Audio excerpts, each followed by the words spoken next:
Federal law provides severe civil and criminal penalties for the unauthorized reproduction, distribution, or exhibition of copywritten motion pictures, videotapes, or video discs.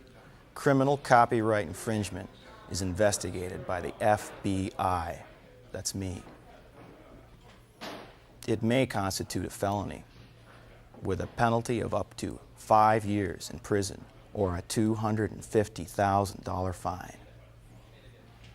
Who gets that?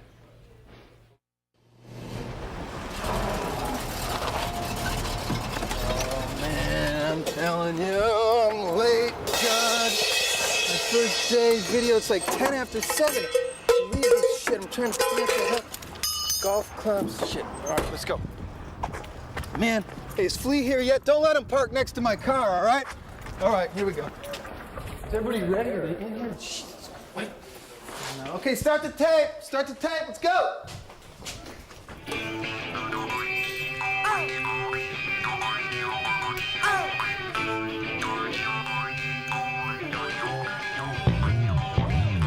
What I got, you got to give it to your mama. What I got, you got to give it to your papa. What I got, you got to give it to your doctor. You do a little dance and then you take a little walk up. What I got, you got to get it, put it in you. What I got, you got to get it, put it in you. What I got, you got to get it, put it in you. Even with your feelings, don't stop, put it in you. On the line, I don't want to be a miser. Run time, but sly, I'm being a wiser. Because this ain't nothing else wiser. I come everybody, wanna keep it like a geyser. Give it away, give it away, give it away now. Give it away, give it away, give it away now. Give it away, give it away, give it away now. Rock him to the bubble, kiss it, no bumper. Clean it up, give it in the sea of distance. Give you more to receive your less. Unimpressed by material essence. Love is me, say hell yes.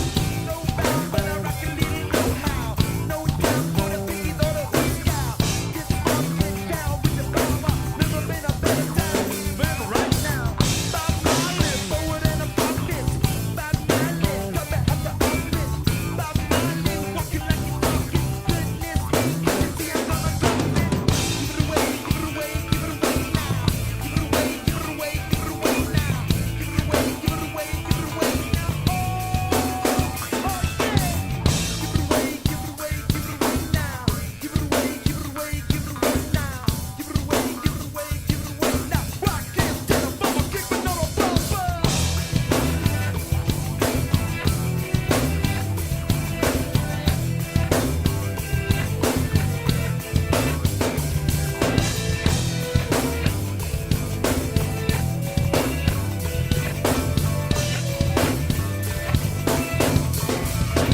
Lucky me, swimming in my ability. Stepping down on life with agility. Come and drink it up from my fertility. Blessed with the fortune of looking mobility. Long gone, I love her 'cause you love me. Long gone at a time when you stuck me. Feeling good, not further gonna hurt me. Drinking my juice, just like sugar love me. There's a river born to be a giver. Keep you warm, won't let you shiver. His heart is never gonna wither. Come on, everybody, time to deliver. Give it away, give it away, give it away now. Give it away, give it away, give it away now. Give it away, give it away, give it away now. Rock him to the bubble, kick the Hey, huh. Hi. So glad you can make it. I'm glad I made it. I'm sorry I was a little late, but you know, traffic is bad. Hollywood, trying to get through it all.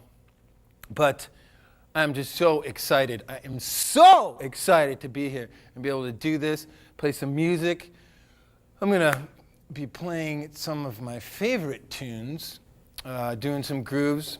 I'm gonna do them slow, do them fast. I'm gonna talk about my approach to the drums.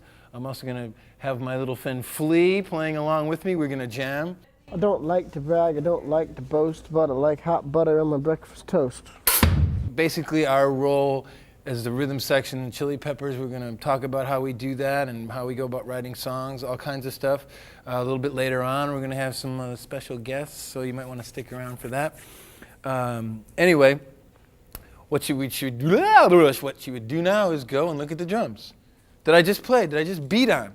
These real quickly, are just regular old standard pearl drums, except for the paint job by my friend Johnny Douglas, who painted them up to go after my tattoos. I have some on my legs, but I can't pull down my pants and show them to you because it's, you know, it's a family show. So basically we got to 10 and a 12 and a 14 and a 16 and some Sabian cymbals and the odd little noisemakers, and that's the kit. So that's what I make all my noise on. So hey, come here. I'm not done. What I really want to also talk about is a beautiful thing called the art of making music. And that's what's really important to me, and I take playing the drums very seriously.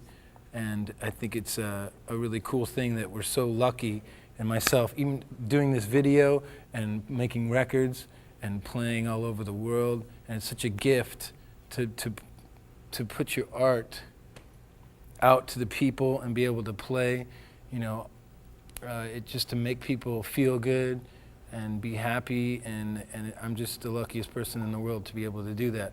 So we're all drummers here and some other people, all musicians, and we should really, really try to just think about having fun. First song we're gonna do, I'm gonna play a groove from a song called Mellowship, Slinky in B major. And this is basically has a funk swing shuffle feel to it. And check out, I'm gonna play it slow first, and check out the hi-hat. And I do a lot of grace notes with my left hand, and I also play the hi-hat with the right, and then on a 2 and 4 with the snare. So here goes slow. 1, 2, 3.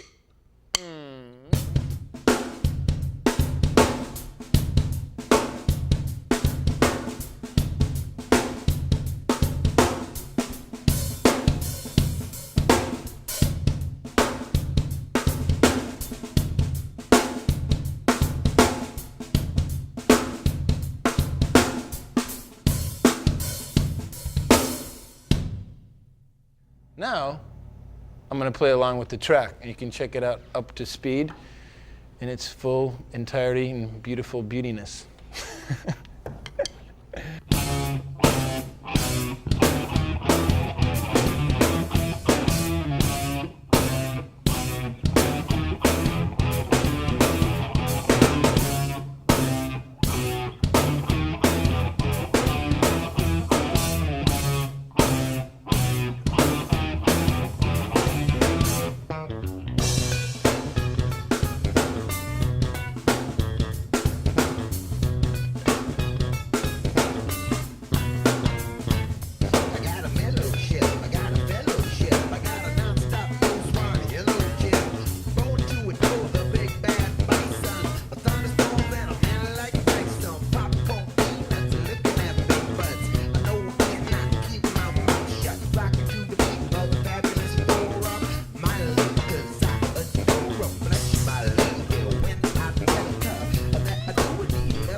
Mellow Ship.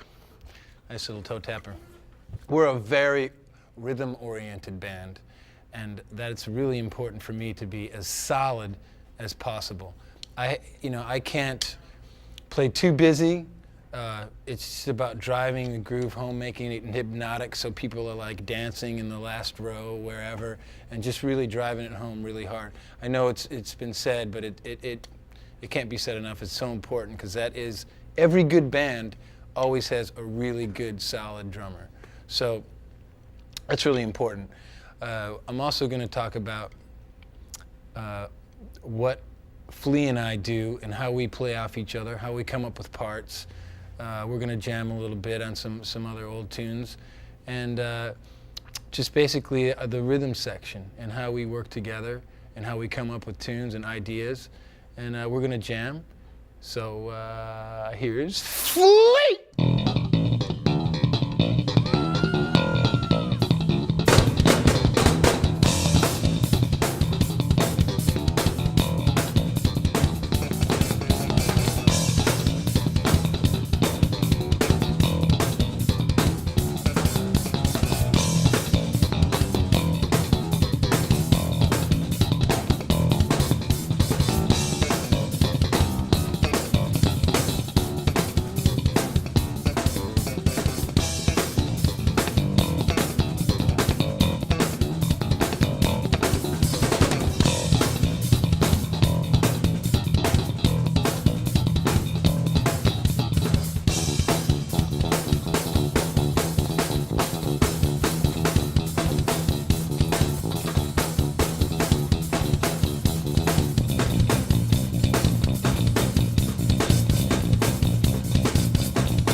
Ladies and gentlemen, I'd like to welcome everyone down to the show today. This is Chad Smith's drum instructional video. My name's Flea. This is Chad. Hi, Flea. Hey, Chad. How you doing? Great. How are you? I'm wonderful, thanks. So what did Tarzan say when he heard saw the elephants coming over the hill? What did Tarzan say when he saw the elephants coming over the hill? I think he said... You don't know what he said. He said, there goes a bunch of elephants. And what did he say when they came back later and they were all wearing sunglasses? He didn't recognize him.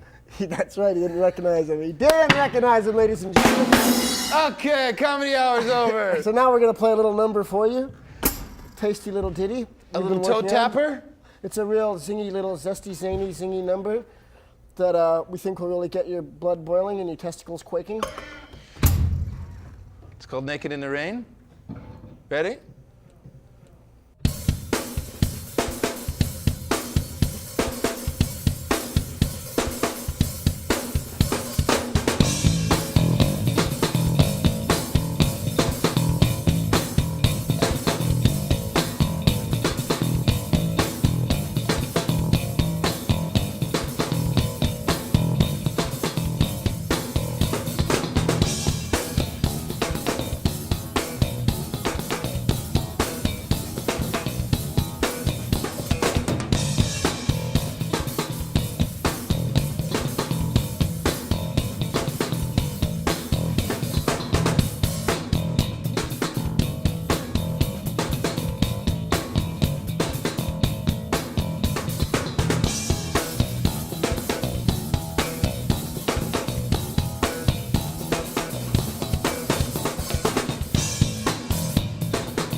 my thing, what I'm listening to do with Flea is like I'm trying to hit all of his accents with the kick drum. It's pretty much following what he's doing. So I'm really locking in, thinking about all of his notes and trying to put the kick with what he's doing. That's what I'm listening to, and that's why it comes out the way it does. Should we show it to them really slow? Let's give it to him slow.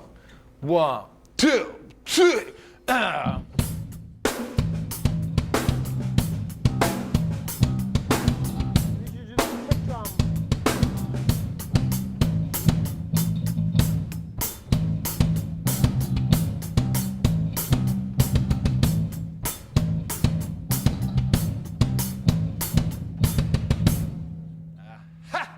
Very fancy kick drum work. Did you see that? See, not a double pedal, it's one pedal. Don't try that at home, kids. You may hurt yourself. Grew up in Detroit, Michigan, the lovely Motown, and I was very influenced by all the stuff on the radio, and I started playing the drums when I was 7, and my father went to like a Baskin-Robbins ice cream type place and went in the alley and stole like the big, you know, the things that you scoop the ice cream out of. And that was my first drum set with these little Lincoln Log, little children's play drumsticks. So I started out with the finest equipment, and that's how I really, you know, progressed so quickly at an early age. But from then, I basically played in like school bands and stuff, and never really took any formal lessons. Mostly my real influences were just listening and playing with other people on other records. Like I jammed with Led Zeppelin, I jammed with Black Sabbath, I jammed with Hendrix, I jammed with The Doors and Motown, Iggy Pop.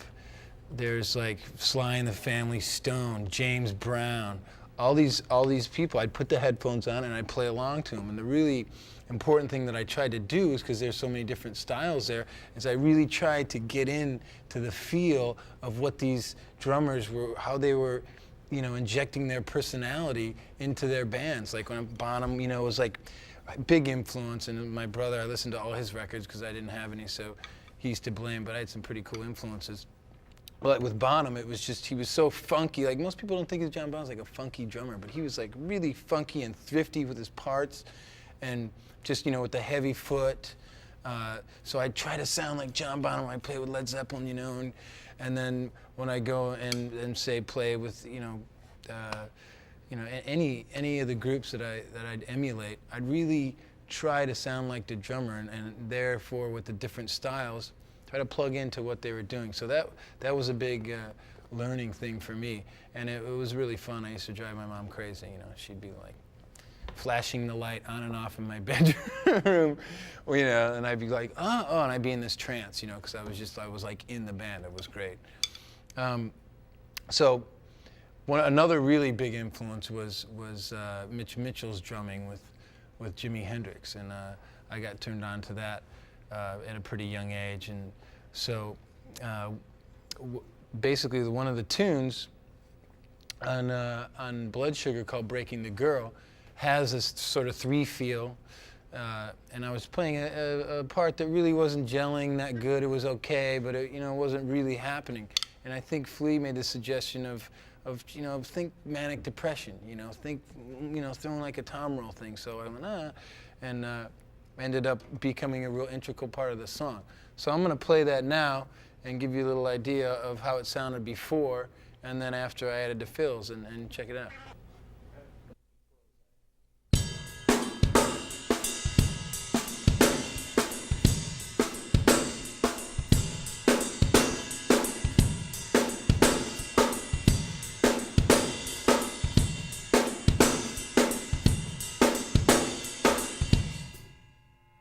And then, after the manic depression suggestion, I threw this in there.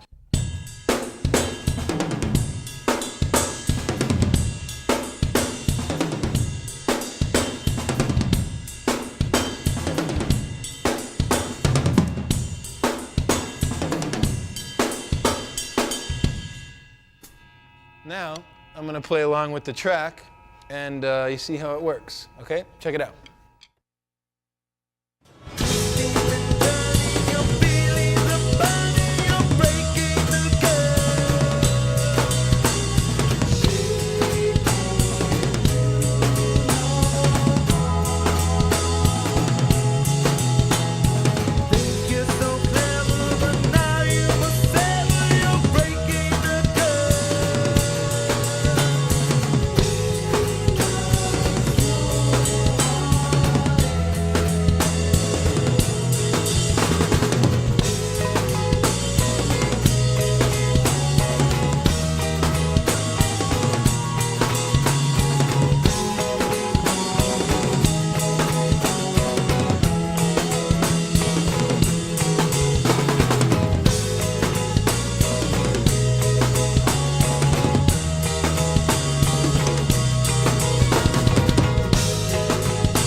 going? Are we going?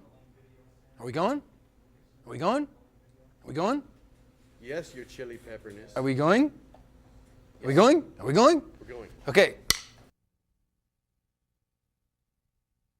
Now we're going to talk about warm-up stuff, what I do before the gig. Usually it's sound check. I get there, get real comfortable with the drums, set up the drums so that I'm really comfortable with them. You know, everything's set up in the right spot. It's really important so then you can come out right away slamming from the first, from the first downbeat. You're not, shifting stuff around. Your seat isn't right or the snare's too high or whatever. It's really important that when you set up your kit before the gig, make sure you're real comfortable with it. And then let the engineers and whoever mic the drum set after you've got everything in position. Don't move your stuff for them. Make them mic the kit to how you like it. Because if could you move your cymbal a little higher so you might get my mic in there? It's like you can work with them, but not so it's uncomfortable. You're the one that's playing, so that's really important. Another thing that I do before, usually, I'll play at sound check, and that's usually my warm-up when we're on tour and stuff. I don't really practice that much because we're playing most every night. And at sound check, I usually get to warm up pretty good. So I don't do a lot of playing during the day. But what I do is I do some stretching stuff.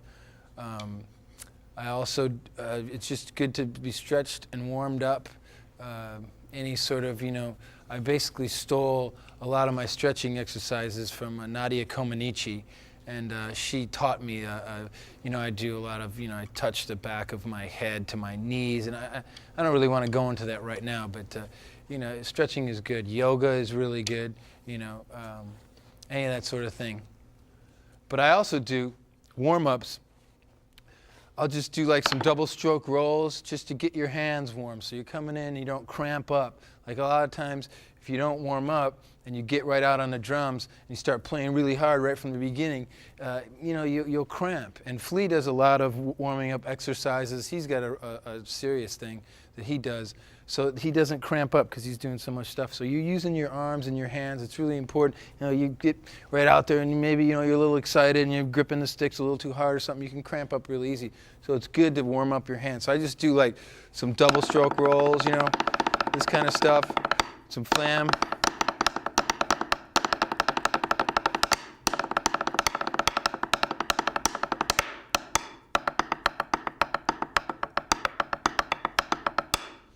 That sort of thing. But again, there's nothing really strict or anything like that.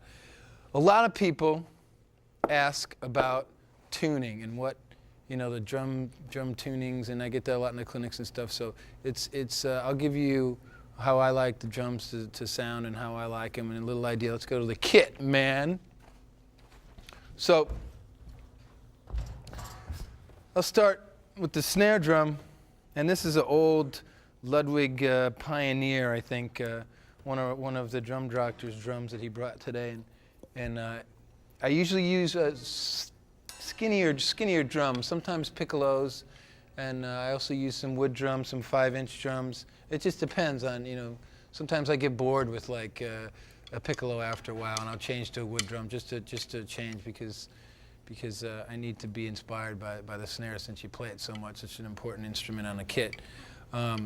So I really like it really pretty tight. The top head should be real tight. And as far as tuning for the snare drum goes, I put the head on and I just go counterclockwise or opposite lugs and just get them going, crank them up. And then I'll have either myself or my drum tech will usually like stand on it. Now, it's probably not too good to stand on this really old classic drum, but just to stretch it out, because you'll play for a while, and even during sound check, and the drum will be up high, and by just the nature of the head and stuff, it'll stretch out, and so it's good to crank it up a little bit higher than I really normally like it. So after I beat it and sort of get it into where I like it to be, it's stretched out, and it's not going to change too much during the show. Another thing that I had a problem, I think probably a lot of people do, it's like you're in the dark or whatever, you had a show, and you have trouble finding your drum key. You're like, drum key, yeah, if a lug loosens up or something. So what I did was put your old Velcro around the drum key and just put it on here, right? Snap it onto the part of the key. Put the other spot right here on the bass drum.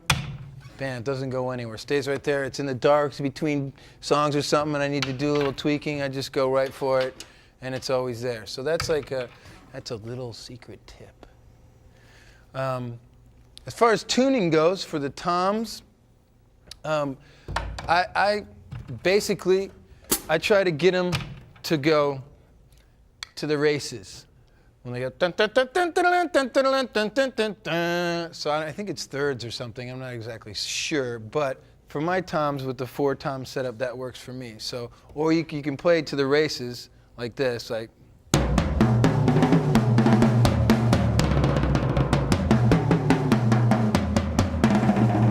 It's close. This guy's a little out, so I'll tune him up. Or you can play In the Mood.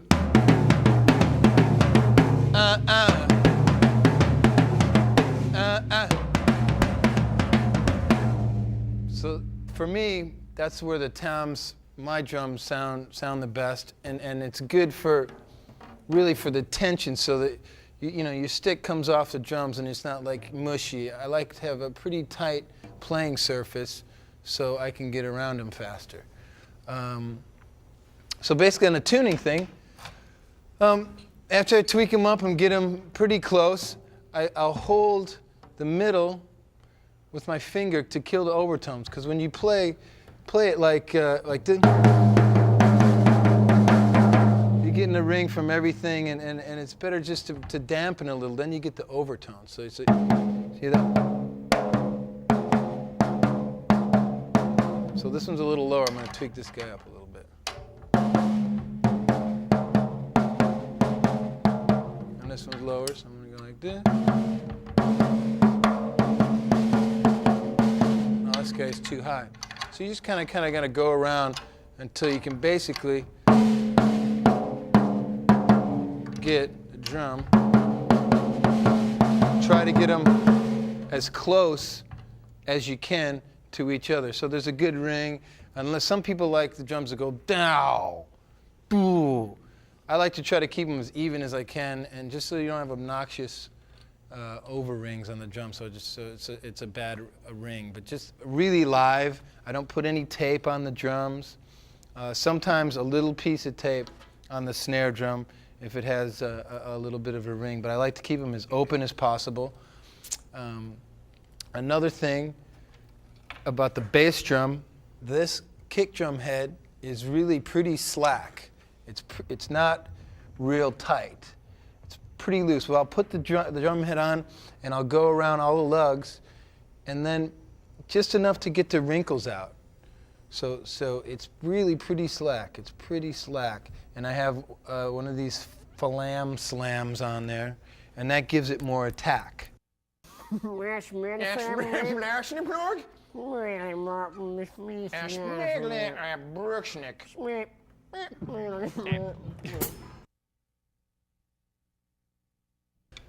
I'm going to talk about Suck My Kiss, the next tune I'm going to play along with the track. And I'll just talk a little bit about my approach to playing the rhythm track. It's really important. I really lock in with the bass and the guitar, playing a lot of unison lines, especially in the verse. So I try to catch a lot of the stuff, a lot of the accents with the bass drum. And the dynamics are really important. The verses, I'm really tight with the hi-hat. And then it opens up for the choruses, which has sort of an AC/DC-ish kind of chorus feel on the guitar, so I'm kind of smashing away more on the chorus to lift it up, and of course on the lead too to play behind John and move that along. But definitely just really solid and really hard, just cranking it and moving the tune along, and check out the dynamics and keeping the hi-hat real tight in the verse. So play along. See ya.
Hey, come closer. Closer. Come on in. Come on in. Okay. That's what we're going to do. I'm going to sort of dissect a couple of beats, and really, this is a thing with the grace notes on the snare. It's really important with the left hand, like Buddy Rich was the king of this.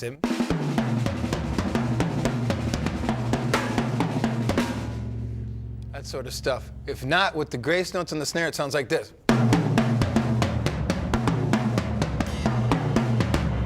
But with the left hand going,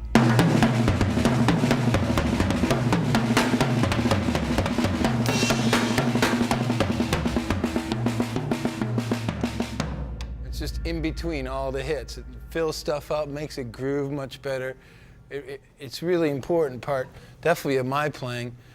I throw in a lot of grace notes. They're very funky when you're playing straight, you know, funk beats. And if you have to ask, on Blood Sugar has a lot of grace notes. And a couple from the songs off Mother's Milk, one of them called Higher Ground, a Stevie Wonder tune that's really cool that we covered. And I'm going to show you the difference, or the sound, basically, of when you play with just straight and without the grace notes. So I'm going to play with one hand how it would sound without the grace notes. So it's like this. 2, 3, 4.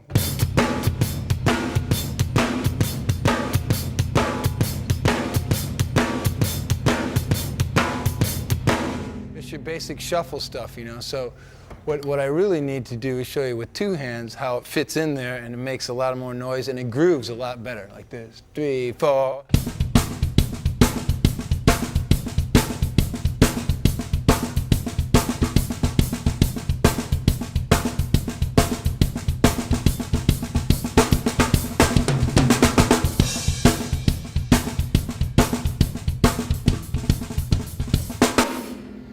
I'm going to play along with Flea, and I'll show you how it fits in with the bass part, and it grooves along with that. So we're going to do that. Flea, let's bust it out.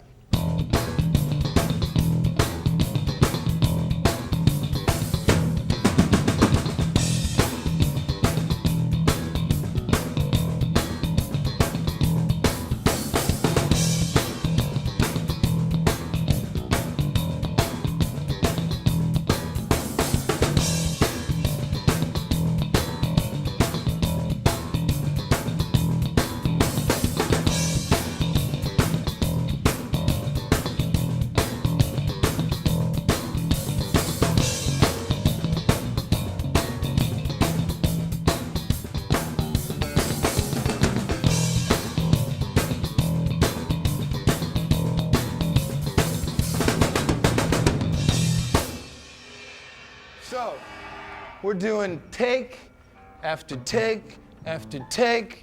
The producer's coming out like cheerleading, dancing around, trying to get me to like do it. Flea leaves, Flea plays naked, nothing's working. It's all because it's a very hard kick drum part. It's a very hard and kick drum kids, part. I want you to remember, I want you to work on that kick drum power. Because if we ever fire Chad, we're going to need someone out there that can play that kick drum part. And that's the tune that they're going to audition you on. So, it's doing that for hours, and my foot and shin and everything was like, I couldn't do it. I was physically impaired. I still am.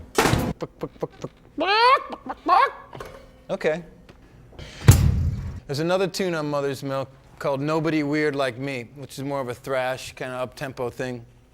And it's another example where the grace notes really make a difference, almost making it sound like a double bass. I've had people come up to me and go, hey man, double bass on Nobody Weird, it's really cool. I'm like, I don't play double bass.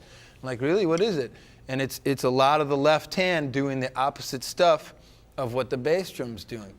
And it's fast, so it really sounds almost like sort of like a double bass part. I'll play it slow without the grace note stuff on the snare drum. So it's just like this. 1, 2, 3, 4.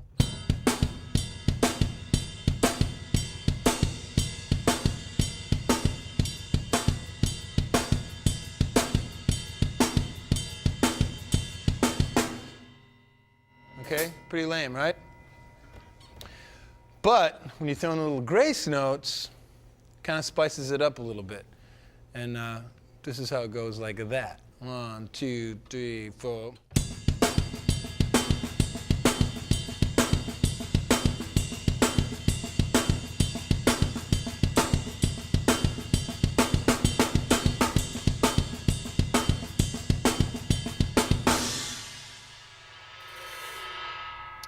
And then when you put it together with Flea's bass track, with all the popping and stuff that's going on, it melds nicely with what he's doing. So it's really important to, like, your left hand. A lot of people right-handed, or if you're left-handed, your right hand's your weak hand. You know, it's really good to work on it, and mine always needs more work, but it's a really important part of getting around the drums and making things sound really even.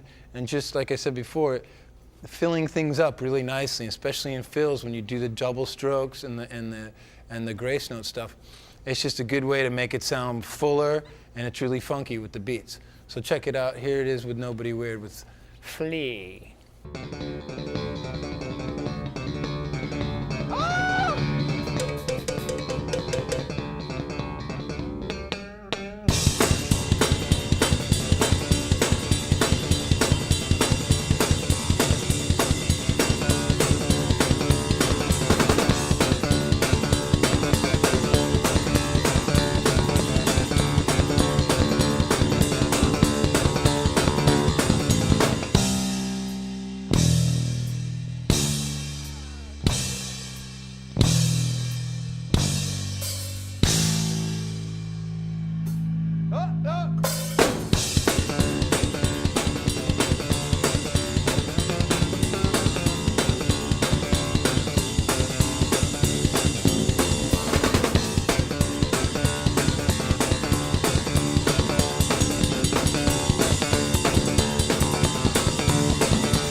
So that's with It's very fast, kids. It's very fast. Again, you might get hurt, so don't try this at home. But I'll tell you one thing, though. play along with that one, because that's a good one. And to go back with the ghost note thing I was talking about before, with the left hand throwing all that stuff in there really makes it sound, especially with what he's playing. There's like tick-a-tick-a-tick-a-tick-a-tick-a-tick, and it's happening. But I'll tell you one thing, though. I wish you would. That those kids out there should always remember. What should they remember?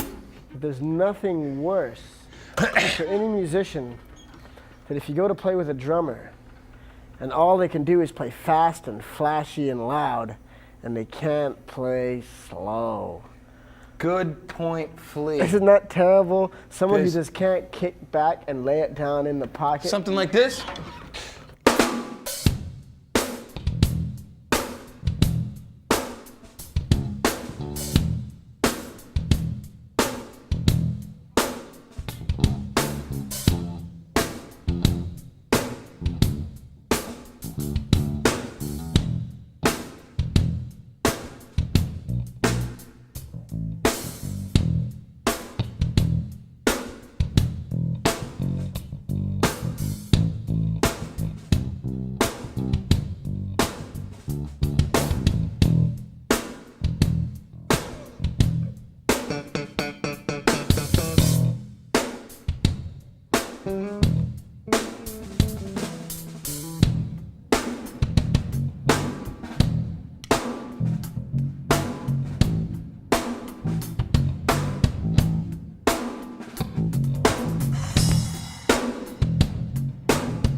This part, I want to talk about what's really important and is overlooked a lot, is playing really simple. And what's really, really the most important thing when you're playing in a band is playing for the song. Lots of songs don't call for fancy fills, you know, and always trying to stick your chop in there because it sounds good. And you know, I used to be like that when I first started to play. I could play these fancy fills, so I wanted to put them in. But once I learned more about songs and writing songs, you got to play for what's needed for the song. So, and I Could Have Lied, which is another tune I'm going to play along with. It's really, really simple. John, our guitar player, and Anthony had come in with the part, and they had it on a little tape. And it was just acoustic guitar and Anthony singing. And me and Flea listened to it and we're like, God, it's beautiful. It's a beautiful song. I don't hear anything. I don't hear any drums, you know, and I just don't hear anything. And sometimes that's the best part. But they're like, no, no, no, think of Neil Young, think Gators, think, you know, really simple and just like locking in. And me and Flea play the same thing. And my bass trumpeter goes right with his bass line, through the whole thing. And the beauty of it is that it's really simple, and when it gets, by the end of the song, it's just really like a mesmerizing groove. It gets very hypnotic. It's like you don't like hear the drum part, it's just you feel it, and it really makes the song work. I can't stress how important that is, and sometimes it takes for you to mature as a player a little longer before you can get to the point where, you know what, if you're like a Jim Keltner who's like not known for his fancy licks but has this the dynamite feel, makes the song feel so good. It's just, the other guys are, you know, just playing along with it. It's just so easy and it just feels so good. It's sort of an intangible thing, feel and the groove and stuff, but just try to play along with this at home. Play with me on this one. It's real simple. I don't change up anything. And if, you know, close your eyes and you'll get into a real hypnotic thing, and by the end of the song, sometimes I like even see like girls, you know, dancing a crazy cosmic snake dance comes into my mind even sometimes. So you know, try to get there and get to that spot, and like I said before, try to get into what the drummer's feeling on that part. And I think it'll be really rewarding, and if you don't lay it down solid, no matter what, you won't have a gig. So you gotta do it. So practice it. See ya.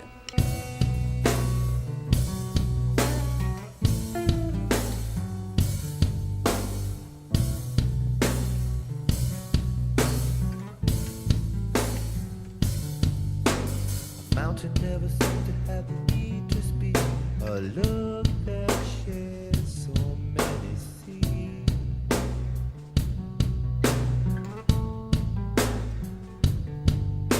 The sweetest feeling I got from you, the things I said to you were true.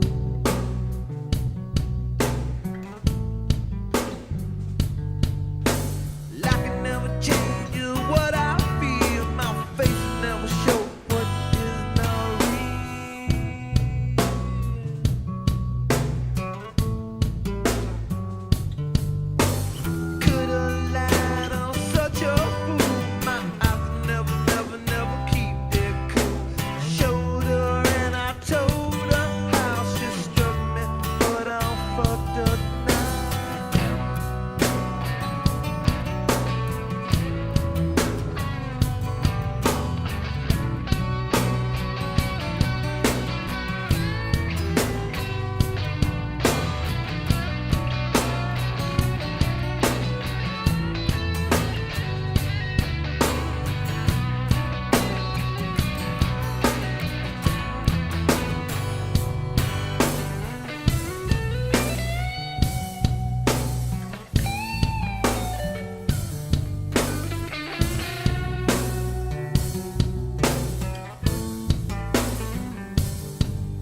gink, the gink, dink, the gink, dink, gink, the gink, dink, gink, dink, gink, the gink, dink, gink, the gink, dink, dink, dink, dink.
If you have to ask.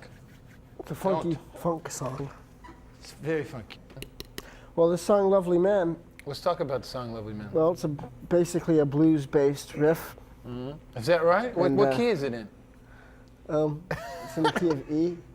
But in all seriousness, Yes. the thing that really brings the song together for me is the song's about halal. Absolutely. And I remember when we were recording it, we were kind of having a hard time getting it, just not like as hard as Higher Ground, but we were kind of having a hard time just getting that magic take. And I remember for myself, when I just really thought about him really hard, Yep. that was the take. And that's the thing, that emotions play into the way you play so much. So much. I mean, how much you're feeling. I mean, in a band like the Red Hot Chili Peppers, where there's so much spontaneity, what's going on in your brain and in your heart really affects the sounds that come out. Well said. So we're gonna play it and check out the sort of police-esque chorus groove that we sort of do. Remember that? And how we lay back in the chorus? Okay, We so- sort of like rock out the verses and more open. And when the chorus comes in, we kind of suck it in and really try to lay back. So there's pushing and pulling. And also in the little break in the middle of the verse, it builds intensity. I remember that. 1, 2. 3, 4.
Thank you.